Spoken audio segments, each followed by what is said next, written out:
told me the lights would go, and that was my cue, but some of them have remained. Most of those guys back there with the camera. Yeah. So, Noam Chomsky, thanks for coming along here to Chatham House. We've got just about an hour. Okay. And Noam Chomsky has some stuff that he has to do later on. We're incredibly grateful to you for finding this little space. And the conceit is that we have a conversation. Now, I think we should perhaps talk about American foreign policy and not just gossip, though it does allow that. That's what they announced. We might as well talk about it. But I'm hoping we can move fairly briskly into a question and answer session, so we maximize our time.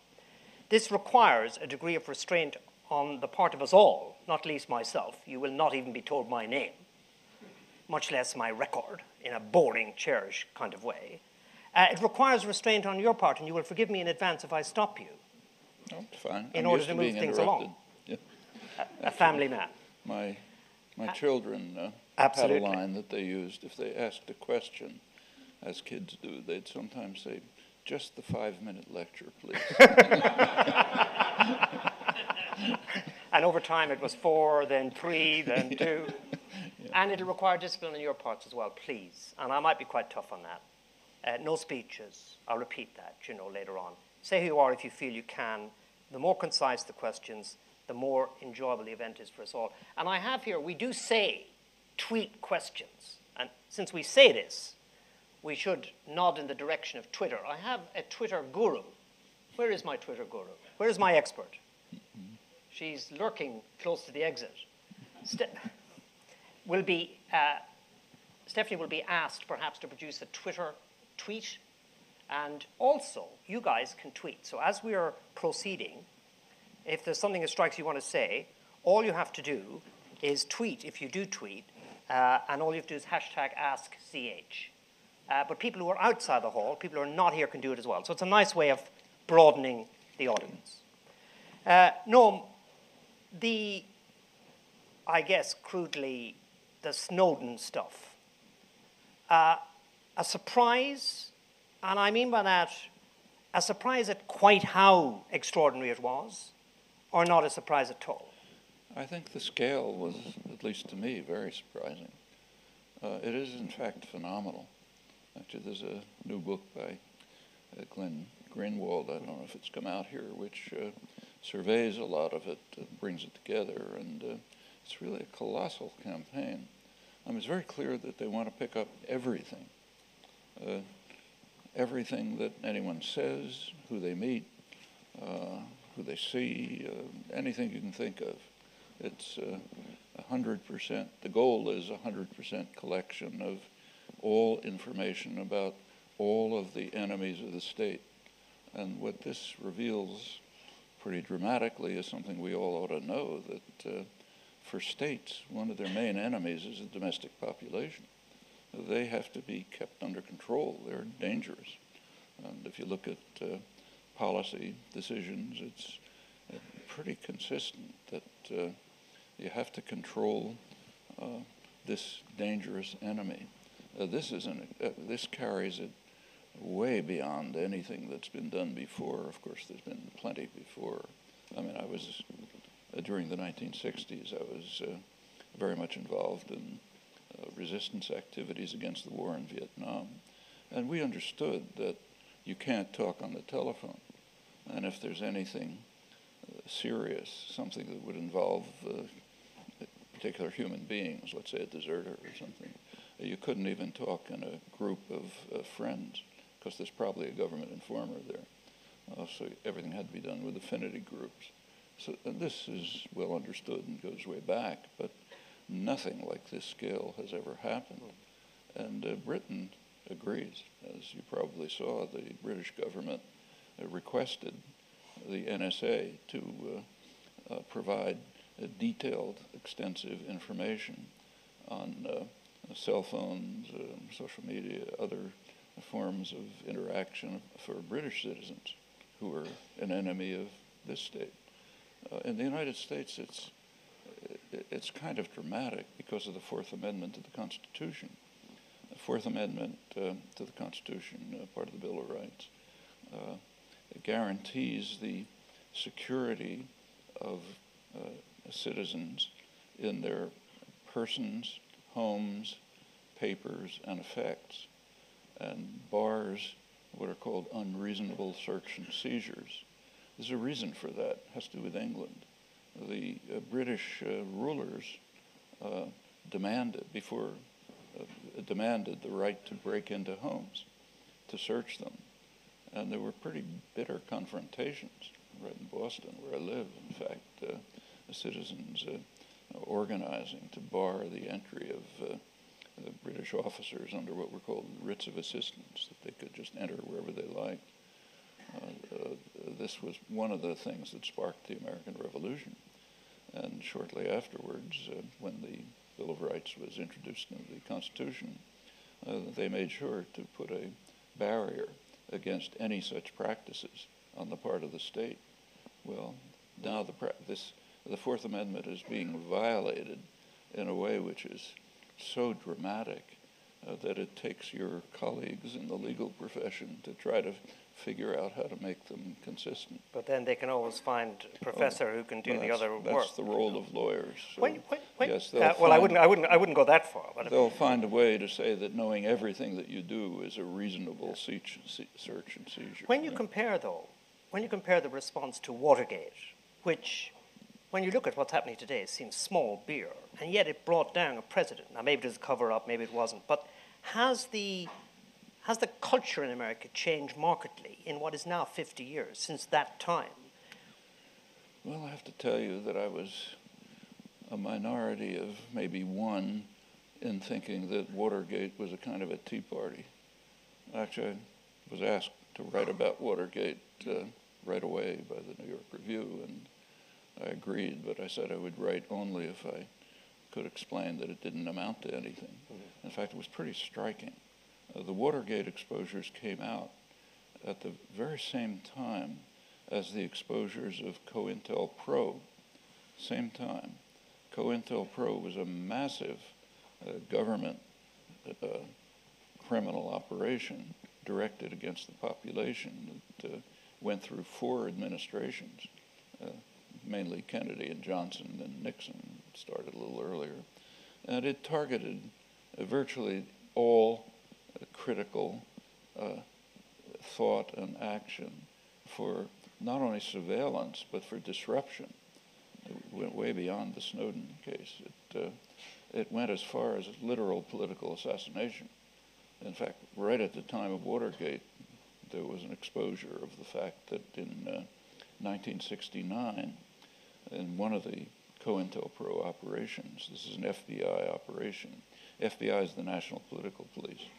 So they were trying to destroy the black movements, and they really decimated them. Mostly the worst case, which had just appeared at the time of Watergate, was the assassination of Fred Hampton. Fred Hampton was a Black Panther, an organizer, a very successful organizer, no criminal charges, nothing like that. He was organizing in the Chicago ghettos. The FBI, under COINTELPRO, wanted to assassinate him. They tried at first to incite a criminal gang in the ghetto, the Rangers, Blackstone Rangers, to kill him. They sent false letters to the heads of the Rangers written in kind of fake black dialect, which they decoded instantly. The FBI is not very smart, to try to tell them that, that Fred Hampton was going to go after them, so they'd react, but they didn't. Can I come in on this, though? And then go on. Pardon? Yeah, go on. I want to ask you a general question about this, if you finish. What happened is that the FBI had implanted an informer who was Hampton's bodyguard, and they gave false information to the Chicago police about guns in the apartment. 4 a.m., the police broke in, really a Gestapo-style raid, and just murdered him in his bed. That act alone just swamps all of the Watergate exposures. Yeah. And interestingly, it was barely reported. And that's only one. I mean, they went a lot of other things under COINTELPRO, which was far more serious than Watergate, and I think more serious than the NSA. Is this, in its modern form, the use of drones to kill people abroad? Pardon? So I wonder, the drones, is that a modern equivalent? The drone? And I want to ask a sub-question about that, which is the nature of American public opinion. You paint just now, and you do in your writings, a picture of a kind of a really easily led amorphous community, which can be misled by this and led by that and so on. I mean, well, take, say, COINTELPRO. I mean, it's hard to say that people were misled. They didn't know about it. Yeah. There is something called journalism, which is supposed to have the task of presenting to the public things that are significant and important for them to play a role in a democratic society. But that role is sometimes fulfilled, I wouldn't say zero, but to a very limited extent. In the case of COINTELPRO, there was virtually no coverage. The Hampton assassination, people couldn't protest because they didn't know about it. What? Take drones. Yeah, take drones.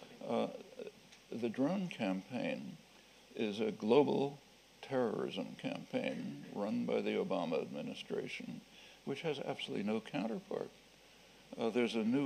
There used to be some notion, lawyers will remember, there's this old thing called the Magna Carta, which we'll be commemorating in its death in next year, 800 years. 800 years. Don't add Sir Robert Worcester here. Yeah. He'll be very But it established this, in a narrow form, but it established the notion of presumption of innocence.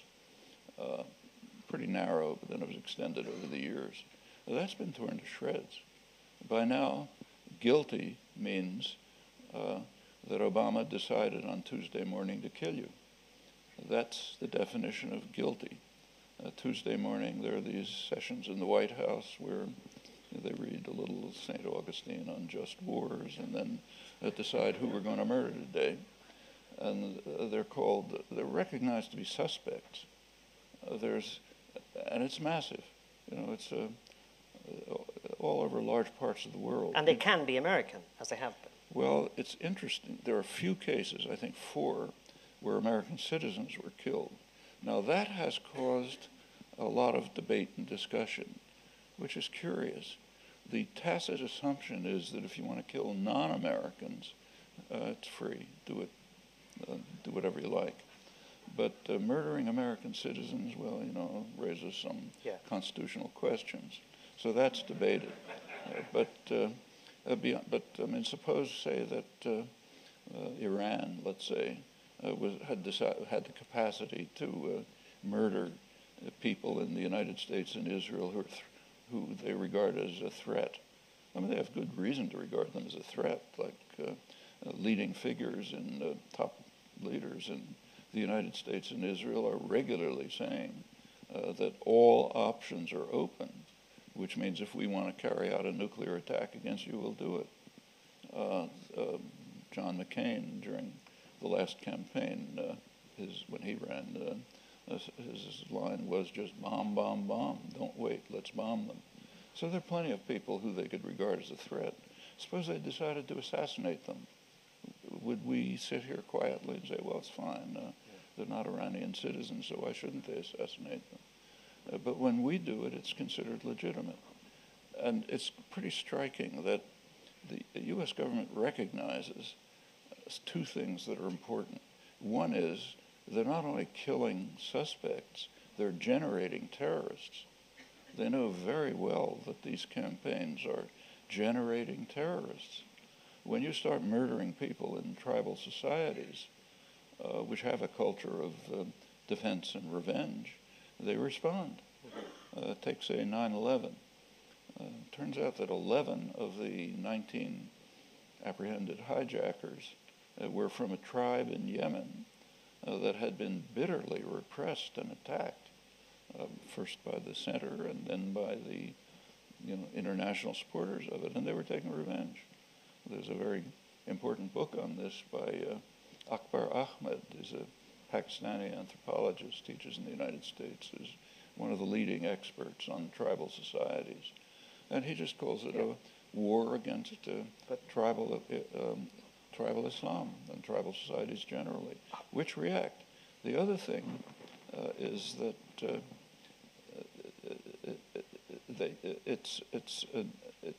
it is really massive terrorism, large-scale terrorism. And the fact that we accept it is pretty remarkable, and the acceptance is limited. The former head of the CIA, Michael Hayden, pointed out recently that there isn't a single government in the world which accepts Washington's legal basis for the drone campaign, he said, with two exceptions, Israel and Afghanistan. And I suspect he's wrong about Afghanistan. That's the support. So you generate terrorists, you kill whoever you like, and there's no support for it.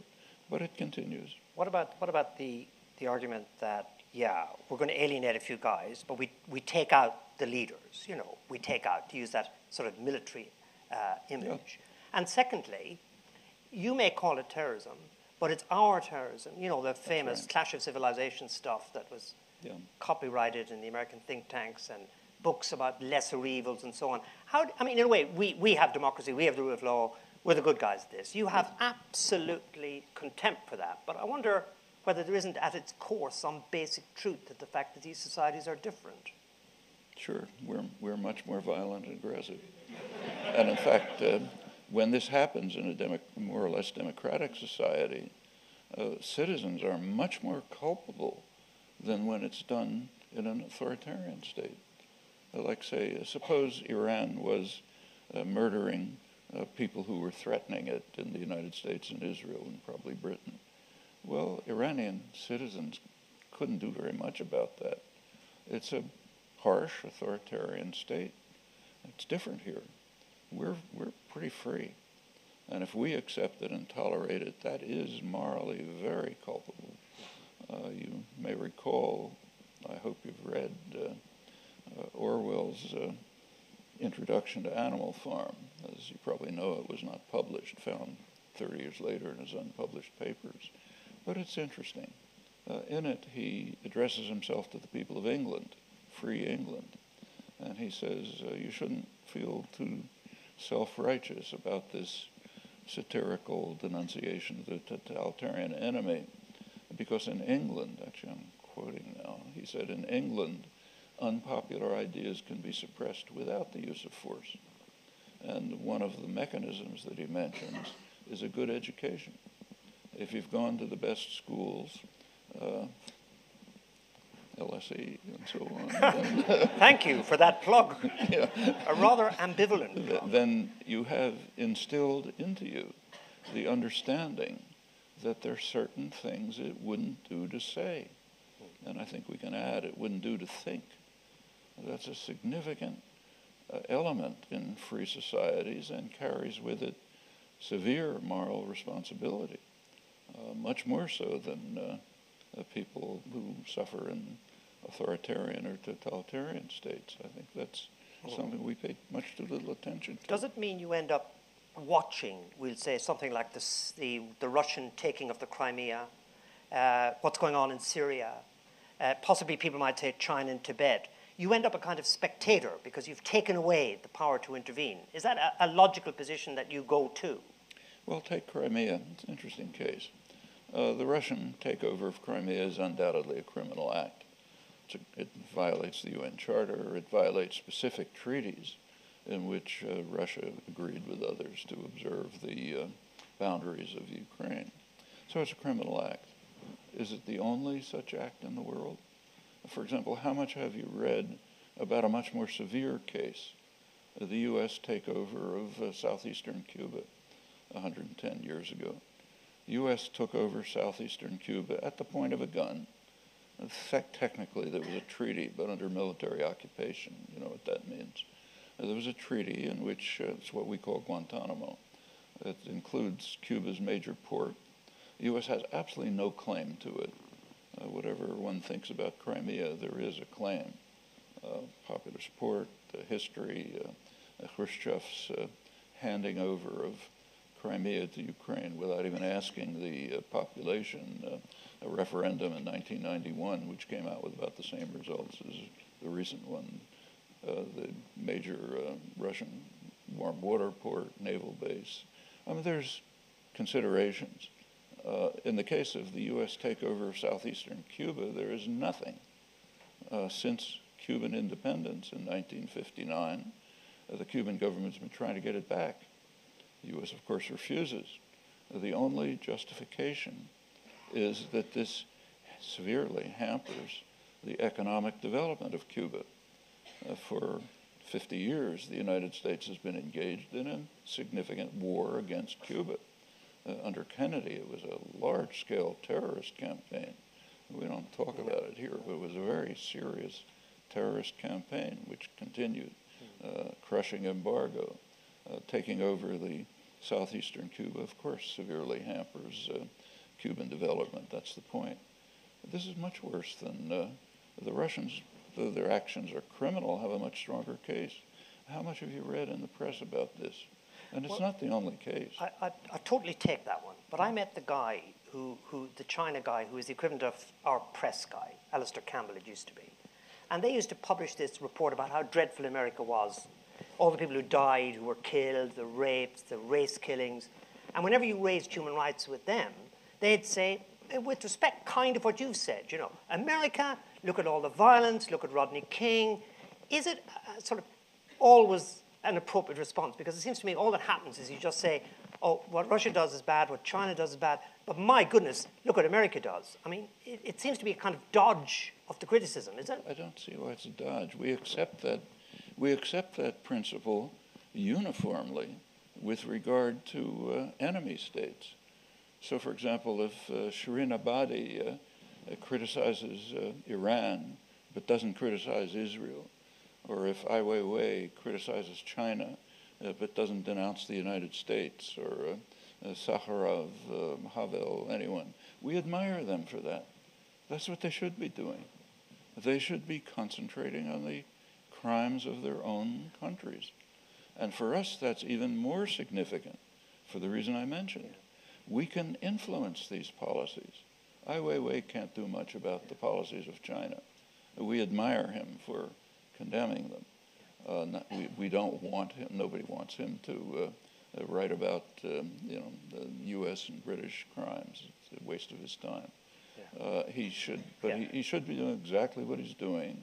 And we have a far greater responsibility to do it because we are responsible for these policies in a way which dissidents in harsh states are not, and we can influence them.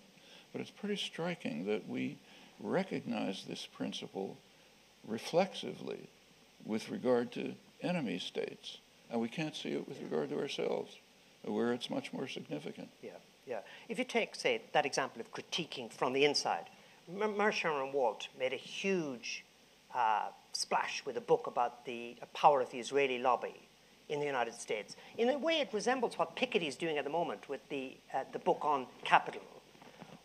Do these books gain traction in American society? They are published in America, they're talked about in America, or do they disappear? What happens to dissent, strong dissent, within the American political tradition? Well, the Piketty book has been well received, lots of comment on it, mostly by economists in the business press, and it's undoubtedly an important book, no reason why it shouldn't be. Mearsheimer Walt's a little bit different. For one thing, there's two questions, there's a number of questions to ask about the book, I'm sure. The one thing has to do with the quality of their claims. The other is about its reception. And notice that I think it is well received, and I think the reason is it exculpates the U.S. government. It says, look, we're fine, but what can we do? There's this powerful Jewish lobby that's controlling us. So we'd be delighted to be benevolent and, helping people, our natural instincts, but we're trapped by the Jewish lobby. Well, that's a pretty good reason, I think, why it is accepted. Yeah. The second question is about the thesis. I mean, can it really be that a small ethnic lobby controls U.S. policy? I mean, if anybody believes that thesis, there's a tactical suggestion that follows immediately. Put on your tie and jacket, go to the executive offices of Lockheed Martin, General Electric, Goldman Sachs, J.P. Morgan Chase, and explain to them that your interests are being harmed by a little lobby which you can put out of business in 5 minutes. Okay, that's the tactical suggestion that follows. Does anybody pursue it? No, because it's absurd. I mean, the claim, this is actually is an interesting, Mearsheimer and Wald are very good scholars. They're what are called realist IR scholars. According to realist scholarship, states pursue what is called the national interest, which primarily security. It's an anarchic world, and states try to preserve their own security, well-being of their own populations, and the national interest. There's a lot of questions that are open there. First of all, what is the national interest? I mean, is the national interest of the CEO of General Electric the same as the interest of the janitor who cleans his floors? No, their interests are quite different. So what's the national interest? Well, in practice, it turns out that the interests of state power and concentrated economic power. Take a look at the formation of policy, that's what it defends. Is the national interest in that sense harmed by U.S. policy towards Israel? Well, pretty hard to argue that. Certainly centers of American power don't think so. Like take Lockheed Martin, which are the military lobby industry altogether, big lobby. They think it's great. I mean, when the United States gives Israel a couple of $1 billion to buy advanced armaments, that's a gift to Lockheed Martin. In fact, it's a double gift because it's what in the retail trade is called a teaser. It means that Saudi Arabia comes along and says, wait a minute, we want $60 billion worth of second-rate equipment, which we don't know how to operate. And so defense industry can sell it to them, So that's wonderful. And furthermore, Israel tests the high-tech equipment on live targets. You learn things from that. There are very close relations of intelligence, very close. If you took a look at, it goes way back. Actually, one of the interesting Snowden revelations is that Israel's the only country that gets raw data, not what's called minimized. And most data in the NSA is supposed to be kind of checked, so things that are really improper and illegal are thrown out. And that's the way it's given to the so-called Five Eyes, England, Australia, the close allies, not Israel. They get straight data, and the intelligence relations are extremely close. Military relations are so close. You may have seen one of the interesting WikiLeaks exposures was a list of super strategic sites that are so important that the United States has to defend them at all costs. There were not many of them. One of them was right outside Haifa, Rafael Military Industries. That's one of the super significant U.S. sites that has to be defended. It's a military industry, high-tech military. It's one of the places where they did a lot of the drone technology. Their relations with the Pentagon are so close that they actually moved their management offices to Washington, where the where the money is. You take a look at, say, U.S. investors, Warren Buffett, Intel. They're investing in Israel all over the place. Buffett recently spent, $1 billion or something to acquire some Israeli company and announced that Israel's the best place for U.S. investors outside the United States. Intel set up their biggest new factory for new generation chips in Israel. I mean, do these people think that their interest is being harmed by this relationship? Can I come in there? Because we're going to have to go to the audience, grudgingly, on my part, in a minute. John Kerry rings you up tomorrow. He says, this two-state thing, it's failed, Noam. I'm fed up with you telling me what to do. I'll do whatever you tell me. and he's only got a minute. You know, the aides are circling. What's next? One state? Well, I'm sorry to be a minority of one again, but I think that the entire discourse on this is highly misleading. The usual discussion, almost universal, on the part of Israeli authorities, Palestinians, international commentators, almost everything, is that there are two options, either two states, or if that's gone, one state. And in fact, a lot of Palestinians support that. They say, okay, let's have Israel, let's give them the keys. They take the whole place over, we'll run a civil rights struggle, kind of an anti-apartheid struggle. That's all pie in the sky. Those are not the two options. There are two options. One is the international consensus on two states. The second option is Israel continues doing exactly what it is doing now with U.S. support. Israel doesn't want to take over the Palestinian population. In fact, what they're doing, it's right before your eyes. They're carrying out settlement and development programs which carve up the West Bank. Gaza is kept as a prison. Carve up the West Bank in a way which integrates into Israel the parts of the West Bank that they want.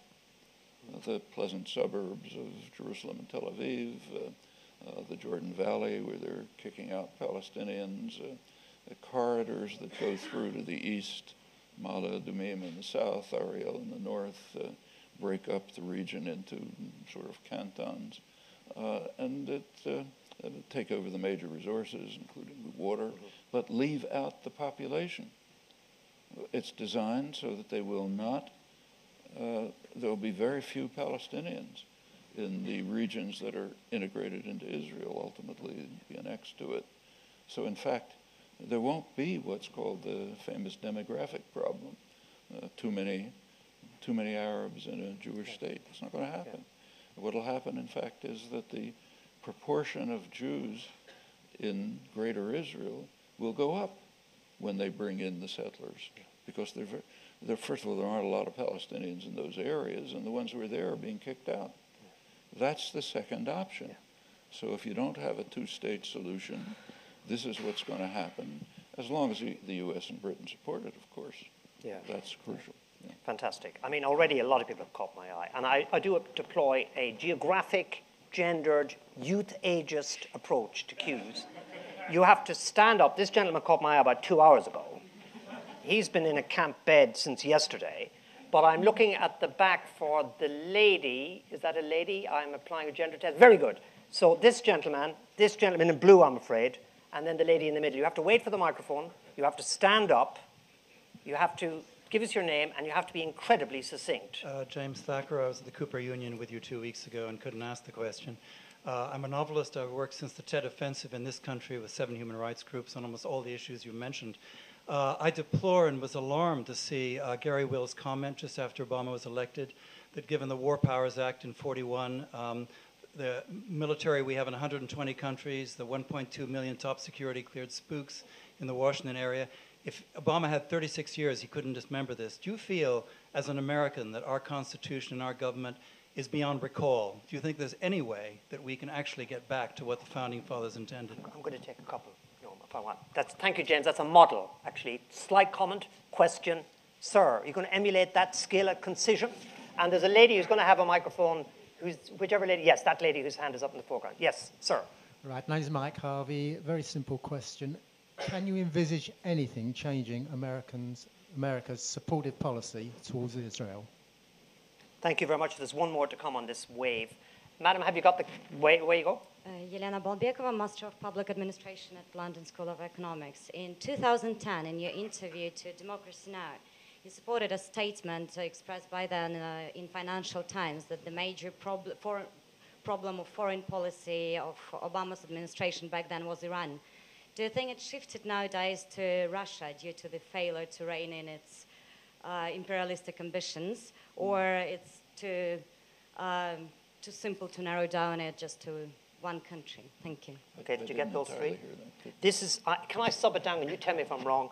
Basically, Iran was the big deal in 2010, you said, a major policy challenge for America, the United States, and now it's shifted to Russia, Would that be about a fair summary of it? So that's that one, and you heard the other two, I think. Yeah. But Well, let's take the last. Actually, 2010 was an interesting year in U.S.-Iranian relations. As you may recall, that was the year, I think, in which a deal was reached between Brazil, Turkey, and Iran, which would have pretty much settled whatever the issue was supposed to be.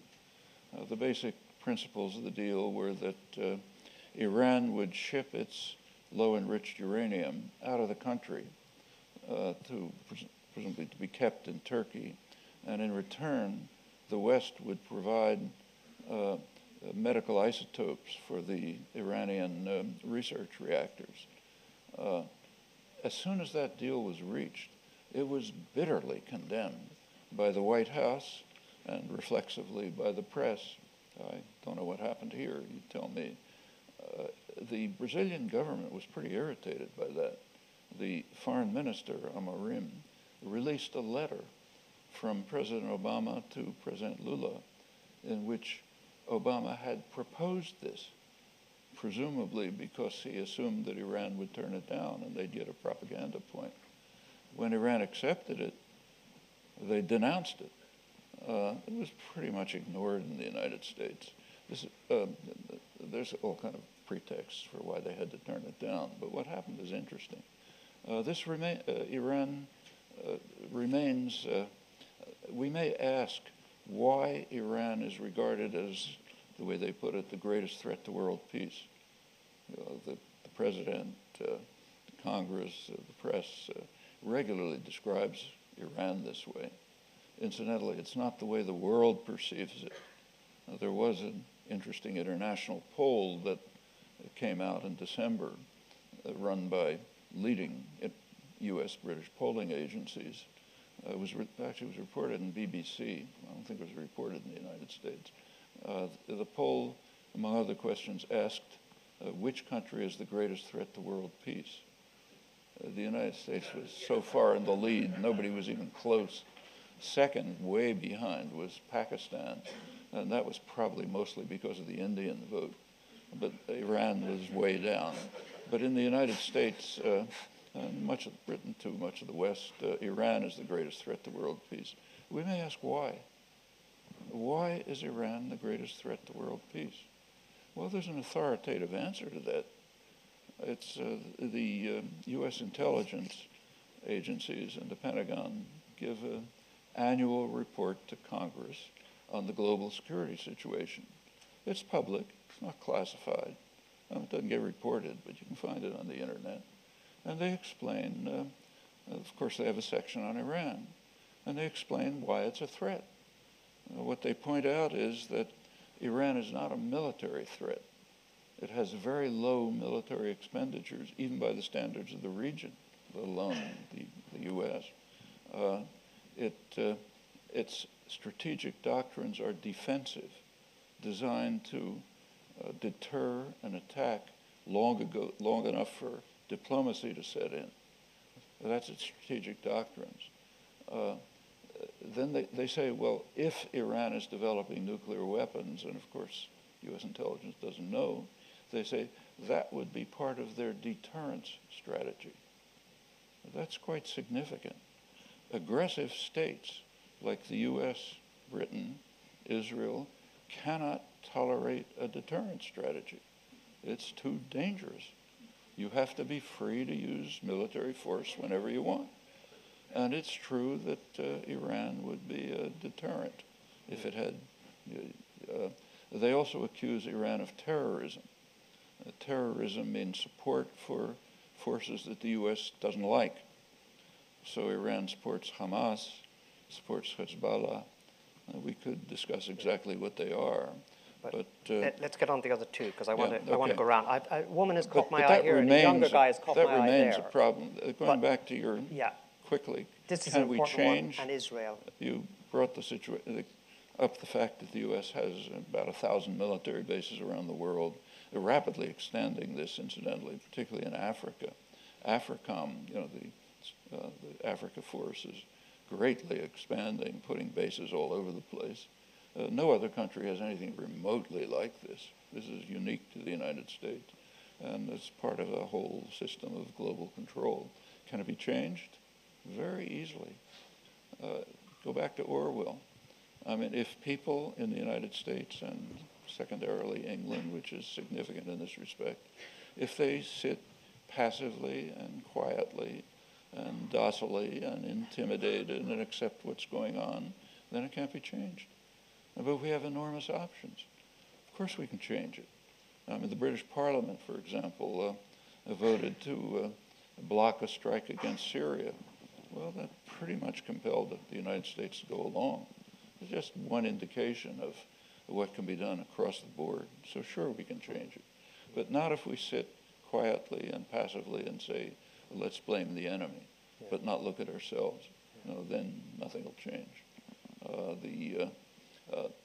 This is well understood by leading American scholars. So, for example, the professor of the science of government at Harvard, I love that title, the science of government at Harvard, Samuel Huntington, who was a leading figure. Civilizations guy. Right, but he pointed out, interestingly, in 1981, a significant year, he pointed out that, he said,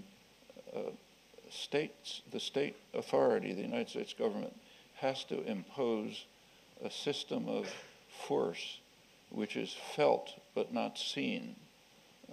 Power remains strong when it's in the dark, when it's hit by sunlight, it evaporates. Mm-hmm. And then he expanded on that. This is 1981.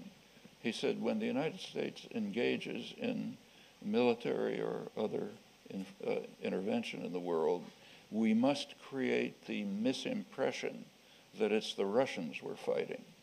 That way we intimidate the population into passivity. And of course it was a misimpression. It could go on with 1981. But his point is accurate. If people will remain intimidated and passive, then there's no way to change it. And this applies to Israel too. U.S. policies towards Israel are not graven in stone. And in fact, interesting developments are taking place in the United States. I've been writing and speaking about this for 50 years. I literally used to have police protection when I gave a talk on it, even at my own university, literally, MIT. If I gave a talk on this topic, the Cambridge and MIT police would be there. They'd insist on taking me back to my car and so on, all over the country. And now it has radically changed. It's one of the leading topics on campus. Thousands of people show up for talks. You can't get a hostile question, literally. That's part of a change that's taking place among the population. Will it affect policy? That's up to us. It can change. It's by now there's no time to talk about this. I mean, I'm glad to do it if you want, but I think you can easily show that for the last 35 years, the barrier to a diplomatic settlement has been in Washington and its allies. That continues today, and that can change. Okay, well, I'll pull in there. You may want to come back to it. I'm moving on the aisles. There's a lady, you caught my eye earlier, down there, woman, excuse me, over there somewhere. There's a younger man whose hand was up there. Was it you? Yeah, it's the chap with the hand up now. And Stephanie, are we getting ready for a tweet interlude? Where are we? Where are you gone? And we'll take one from you, these three, and we'll try and rattle through them. Okay. Do you want a glass of water? No, I'm fine. You've got the microphone. Name, stand up, and concise. Okay, concise. Hi, my name is Denise Rudich. I'm a member of Chatham House. The U.S. is known as having a very strong unilateral sanctions regime. Can you maybe speak and give us your thoughts on the use of sanctions to advance foreign policy objectives and impose extraterritoriality, effectively? And do you think that the U.S. will be able to continue using these unilateral sanctions in the long run to have an impact globally? Okay. You mean kind of smart sanctions, Denise, against individuals or financial companies? And economic sanctions. Financial and economic sanctions against, we're trying to... Russia, the latest, Cuba, whatever it is, Cuba, Iran, others. the UN, stuff like that. Brilliant, thank you. Sir. Thank you, John Algar, member of Chatham House. Professor Chomsky, I'm just wondering your 1967 essay in the New York Review of Books on the responsibilities of intellectuals. Has anything significantly changed since he wrote that essay? How has the role of the intellectual in public discourse changed, and to what degree has it become more influential or less, in your opinion? Thank you. Okay. The role of the intellectual, has it changed since 1967? You recall that article, and you'll need to update it briefly. But you've got a minute, because Stephanie's going to come in. Stephanie, how are we looking? It's like the Eurovision Song Contest on the tweet barometer. Okay, so I've got a Twitter-based question. Chomsky says domestic population is enemy of state. In other forums, he said social media atomizes society. Should I delete Twitter? I have another one. Should Bush and Blair face trial for their conduct of the Iraq War? Okay, thank you. And these are from... I couldn't get those. You have to repeat them to me. I would have difficulty repeating the first. It's sort of, should we abolish social media, Stephanie? Is that more or less it? Basically, yeah. I've subbed these down with great vulgarity. And the other is, should we impeach Blair and Bush? Should there be legal processes to establish retribution, legal retribution for actions? Well, I don't regard that as retribution, but just punishment for crimes. Yeah. I mean, the worst crime of the 21st century has been the Bush-Blair invasion of Iraq. Totally without any credible pretext. If you notice, the pretext kept changing every time the facts changed. It's a textbook example of aggression, supreme international crime under international law, differing from other war crimes in that it includes all of the evil that follows. That's the Nuremberg judgment on. And you'll recall perhaps that Robert Jackson, the U.S. prosecutor at Nuremberg, warned the tribunal that, as he put it, we're giving these defendants a poisoned chalice, and if we sip from it, we must be treated the same way, or else the Nuremberg tribunal is a farce, victor's justice. So sure, they should be subjected to international law. Now, in the United States, that can't happen, because the United States uniquely is self-immunized against law. When the United States supported the International Court of Justice and practically initiated it in 1946, they added a proviso that the U.S. cannot be charged with violation of international treaties. They meant specifically the UN Charter, which bans the use of force, or the OAS Charter. That's been accepted by the courts. In fact, if you look at the record, just about, the U.S. rarely ratifies any international agreements, but when it does, there's almost invariably a reservation which says what's called non-self-executing. Technically, that means doesn't apply to us unless there's specific legislation. And that's accepted by the courts. Like, for example, when Yugoslavia brought up charges against NATO, the U.S. Appealed to the court and said, we can't be charged. And the reason was that they had mentioned the word genocide. And when the U.S. signed the Genocide Convention, ratified it, and 40 years later, there was a reservation saying inapplicable to the United States. So this is across the board. The U.S. is immune, self-immunized to international law. Britain, not quite that much. But these are really things that are in the hands of the public. Again, if we permit our leaders to be major war criminals, sure, that's what they'll do. Power tries to achieve whatever it can. And if its domestic enemy allows it to do it, they'll do it.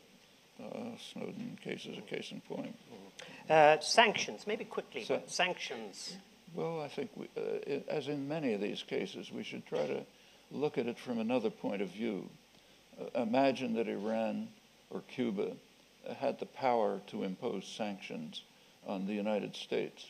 Should they do it? They certainly have plenty of justification for it. I mean, I've mentioned a couple of cases. Should they do it?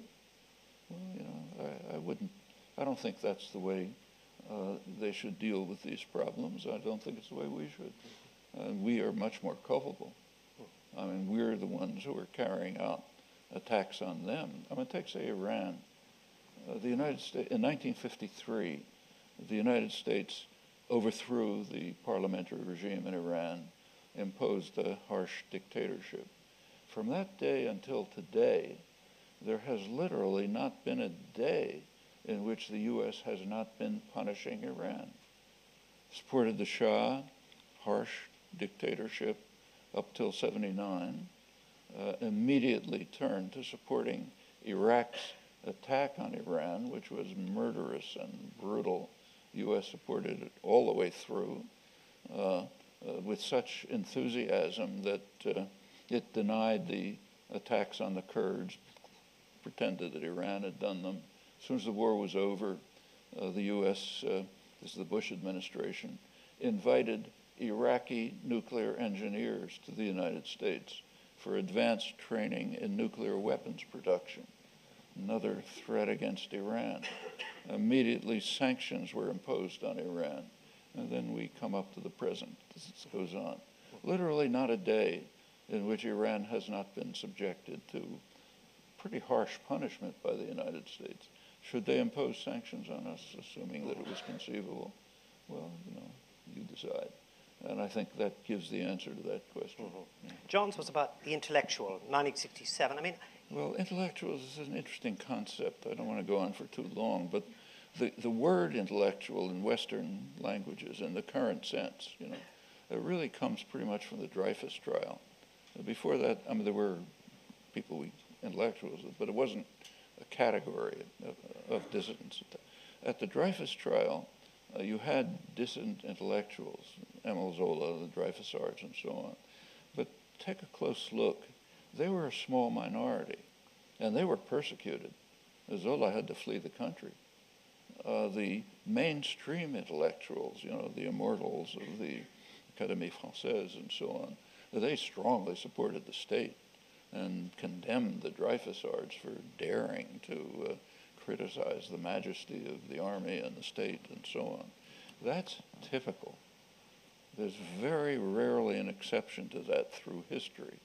Way back to periods, you take, say, the Bible.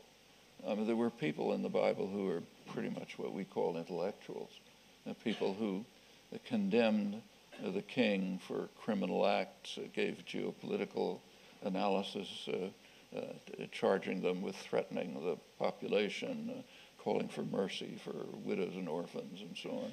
And we call them prophets. They had nothing, that's just a bad translation of an obscure Hebrew word.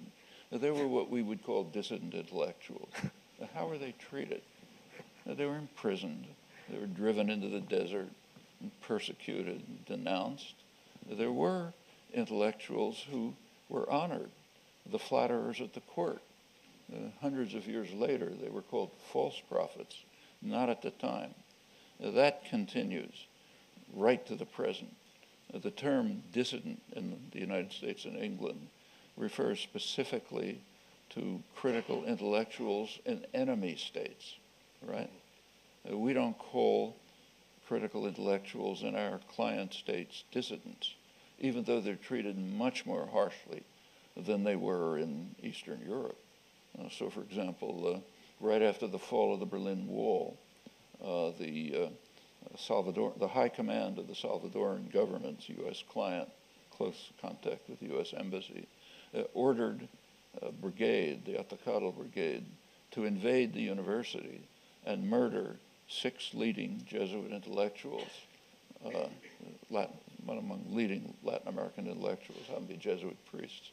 They did. They blew their brains out. Do we call them dissidents? Does anybody even know about it? Can you mention their names? Just imagine that this had happened in Czechoslovakia or something. Probably had a nuclear war. But it happened in U.S. domain, so it just didn't happen.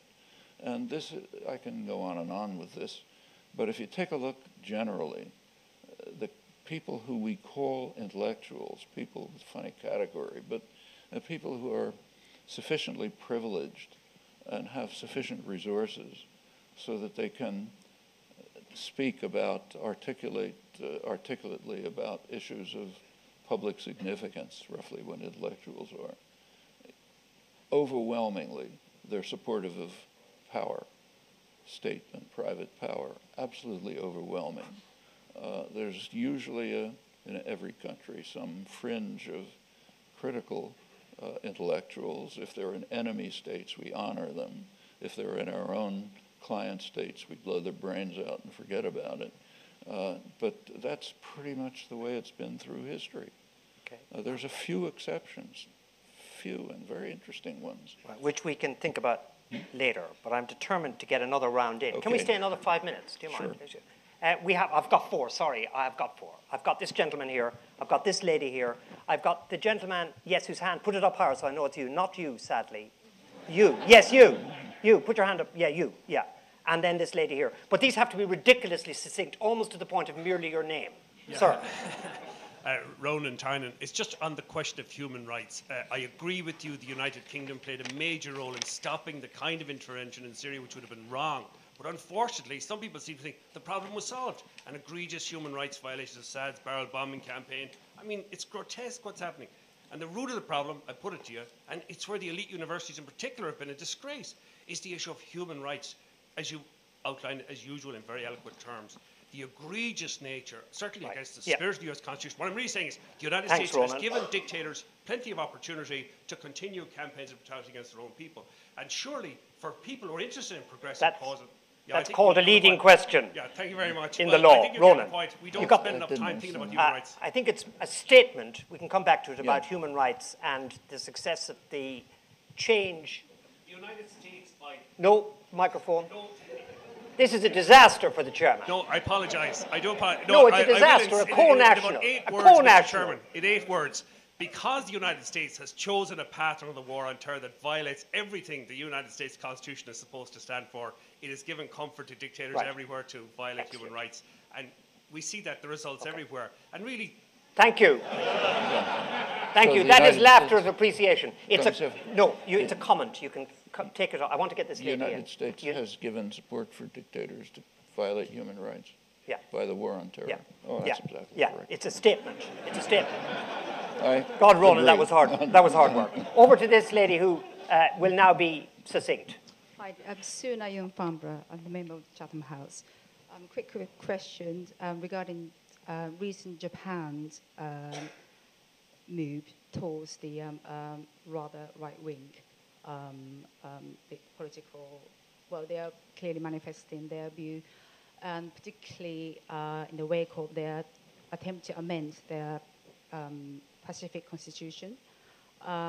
Meanwhile, they're refusing to acknowledge their military past regarding their neighboring country. Right, so the question is... So what's your view on that? Article 9? Article 9? Yes, and also the Obamas now seems to be backing up. Okay, so you got that one.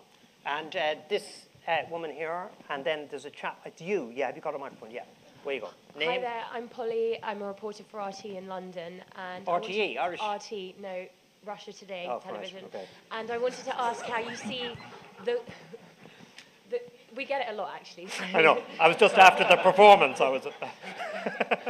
wanted to ask how you see the conflict in Crimea playing out both in the short term and in the long term, the conflict in and over Ukraine.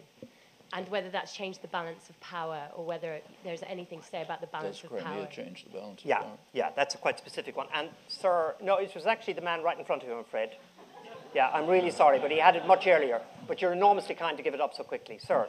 Koji Yamamoto at King's College London. Just your comment on 2 risks, I think, which have been underlying throughout the talk. One is the supporter of repressive government, in a way, jumping on your bandwagon and joining your criticism of the United States. How do we prevent that? The other one is a discount of you as someone of more of an idealist rather than realist. How do you think we can prevent these risks, in addition to our individual conscience, or our aspiration to follow your inspirational example? So this is a question of how do we go through or disseminate your view in addition to individual enlightenment? Right. Okay, thank you. 2 questions, not one. Well, let's take the first one we did, actually, about China and so on. Are you an idealist? am I saying marginalized because an idealist? Oh, there's Noam Chomsky, isn't he marvelous? He keeps us all in good form. But he's a fantasist, a moral fantasist. Would that be more? That's that one. Would you say the same about Ai Weiwei, Shirin Ebadi, Václav Havel, Martin Luther King, people who've tried in their own countries to move towards greater freedom and justice? Yeah, they're idealists. I mean, they're trying to achieve something that's appropriate, and in other states we honor them for it, not in our own, of course. And it's the same. Ai Weiwei is not honored in China, only in the United States, and that's natural and understandable, and it shouldn't happen, but we should be aware of it. But we should apply. I mean, we simply have to apply to ourselves the standards we apply to others. Yeah. That's a pretty elementary moral principle. Yeah. Pretty hard, easy to say, hard to live up to, but very valuable. Yeah. Polly, I think it was the strategic balance, Crimea changing the strategic balance. Question mark. Not in any significant way. I mean, Crimea was in the Russians. Look, it was part of the Soviet Union. In 1954, without asking the population, Khrushchev, who was Ukrainian, handed it over to Ukraine. Every reason to believe that the population didn't want this. As I said, there had been a referendum in 1991, which came out pretty much the same as the recent one. They didn't want to be part of the Ukraine, but they were just handed over for Russian state reasons. And it's Russia has its major naval base, warm water naval base in Sevastopol. Generally it's been part of the Russian, kind of the general Russian system. The takeover of Crimea by force, as I mentioned, is a criminal act, one of many. I mentioned one worse one, but there are plenty of others. And yes, we should not be in favor of criminal acts. But in terms of the strategic balance, it amounts to essentially nothing. If you take a look, the United States has what are called red lines, lines you can't cross. If you cross those, there's a threat of war. Just take a look at where those red lines are. They're at the borders of other states. So one of the red lines is at the border of Russia. Another red line is at the border of China.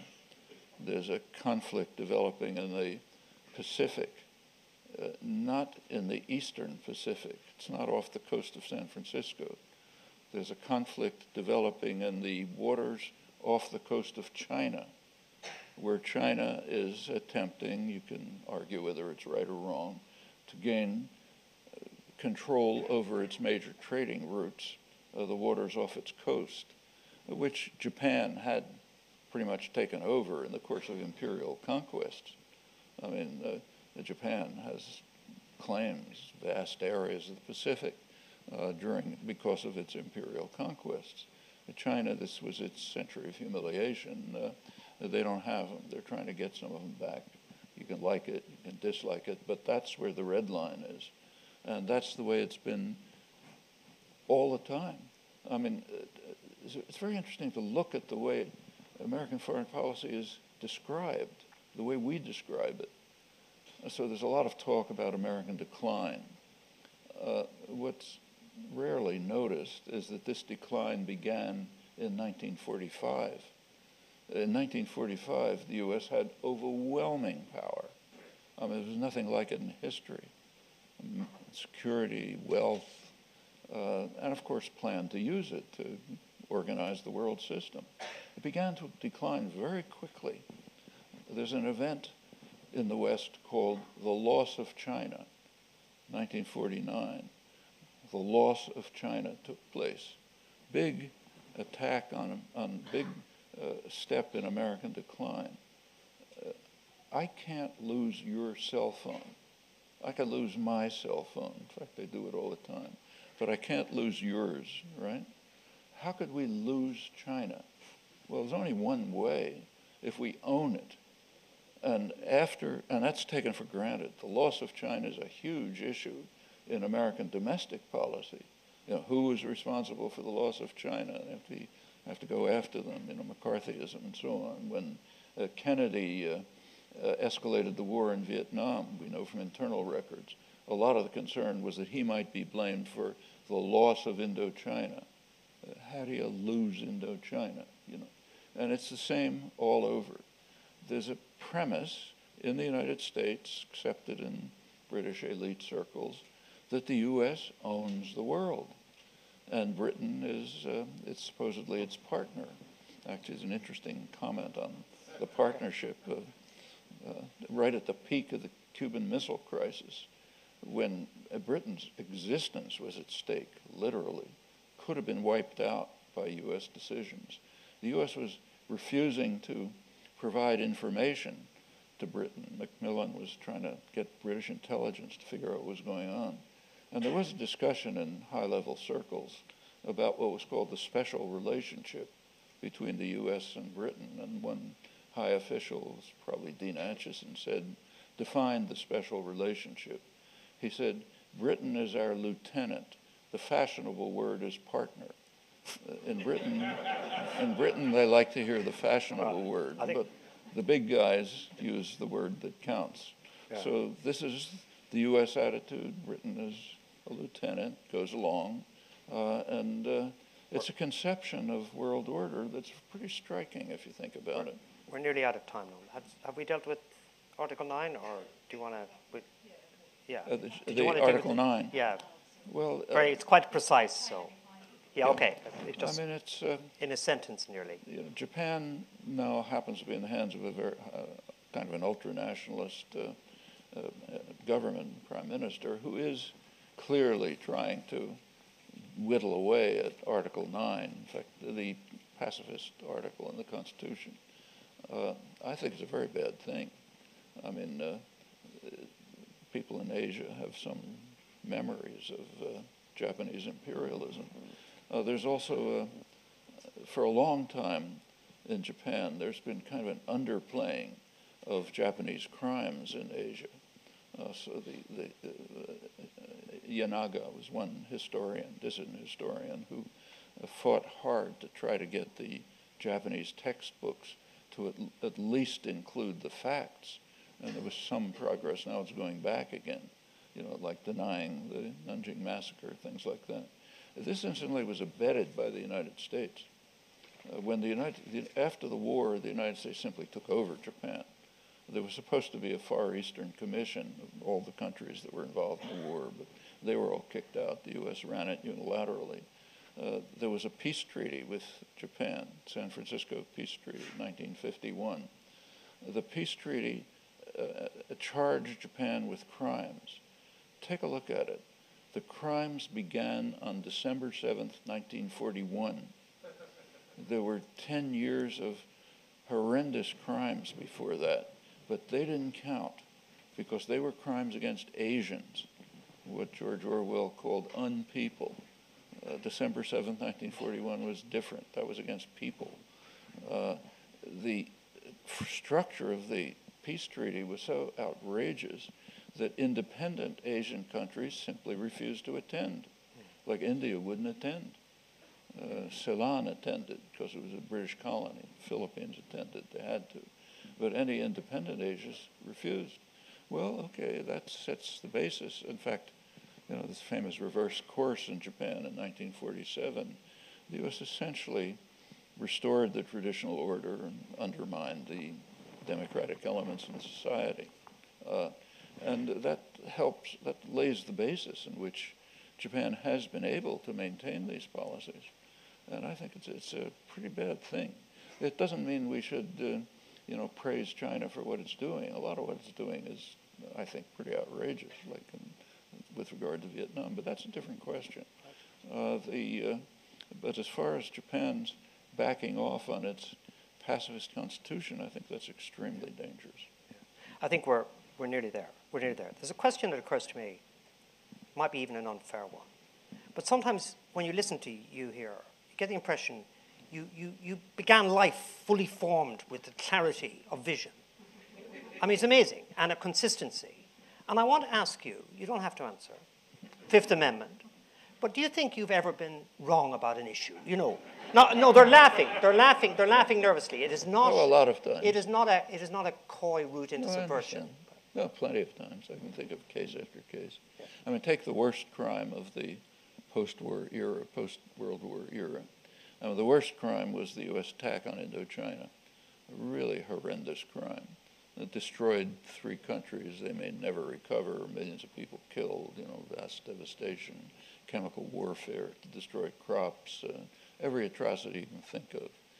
The time to have become opposed to that was 1950. I didn't. I didn't do anything in the 1950s. It was pretty clear what was going on. It wasn't until the early 60s when Kennedy sharply escalated the war that I started trying to talk a little bit about it, and not enough. And that was a bad mistake. Yeah. And there are plenty of others like it. Yeah, okay. Look, there's people waiting for him. I'm, at this point, I want to just plug Chatham House. You know, it's a fantastic venue. There are lots of events. I don't know any of them. But go on the website. You'll see them. There looks to be a camera down there, which means if you want to watch this and catch sight of yourself when they're looking for questions, but more to the point, revisit it. It'll be, I presume, on a web. Will it be on a web or the web? So you'll be able to see it again. Thank you for being a very disciplined audience. Ronan, I am sorry about giving you a hard time over that question. It's my, but it was a statement which Noam agreed with, so I think he answered every single one of them. It's a prodigious display, and it's also, if I may say so, a very entertaining one. I think my name is Conor Gearty. I work at LSE. I feel very lucky to have been able to chair this event. I wonder whether you might now want to join with me in showing your appreciation of Professor Noam Chomsky.